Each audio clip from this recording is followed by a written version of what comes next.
नोएडा और ग्रेटर नोएडा रहने वाले लोगों के लिए खुशखबरी है। जी हां, प्रधानमंत्री नरेंद्र मोदी की अध्यक्षता में कैबिनेट ने नोएडा मेट्रो के सेक्टर 142 से बोटैनिकल गार्डन तक 11.56 किलोमीटर लंबे विस्तार कॉरिडोर को मंजूरी दे दी है। अब एक्सप्रेसवे के जाम में फंसने की जरूरत नहीं होगी। 11.56 किलोमीटर की इस रूट पर 8 नए स्टेशन बनेंगे, जिससे दिल्ली नोएडा का सफर सस्ता, सुंदर और प्रदूषण मुक्त होगा।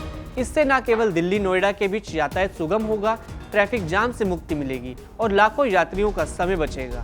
ये प्रोजेक्ट शहर की ईज ऑफ लिविंग और आर्थिक विकास को नई गति देगा।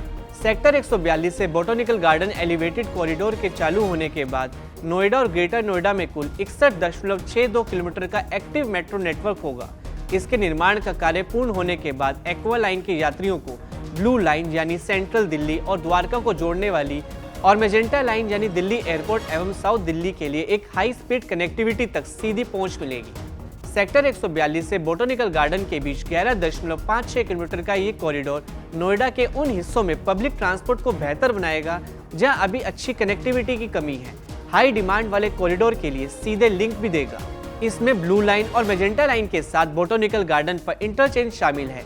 सेक्टर 142 में एडवांस्ड बिजनेस पार्क, सेक्टर 98 में स्काईमार्क 1 मॉल और सेक्टर 93 में मॉल ऑफ नोएडा जैसे कमर्शियल हब को ये एक्सटेंशन जोड़ेगा।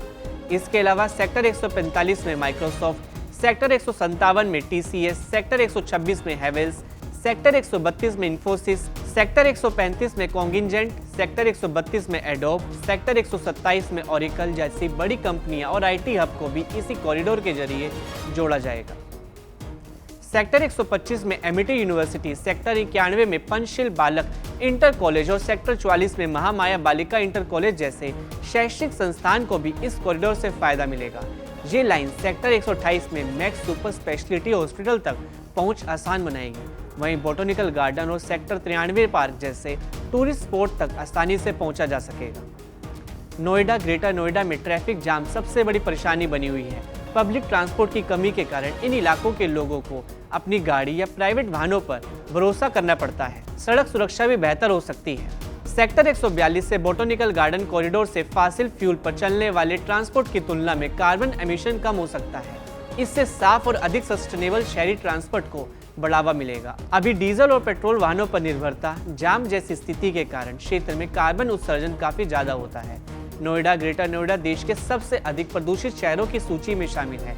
पब्लिक ट्रांसपोर्ट में विस्तार से इसमें कुछ हद तक कमी होने की उम्मीद है।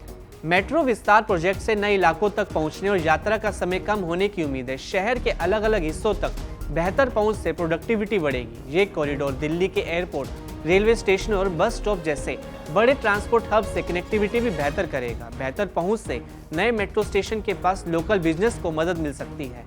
उन इलाकों में इन्वेस्टमेंट आ सकता है जहां पहले पहुंच कम थी।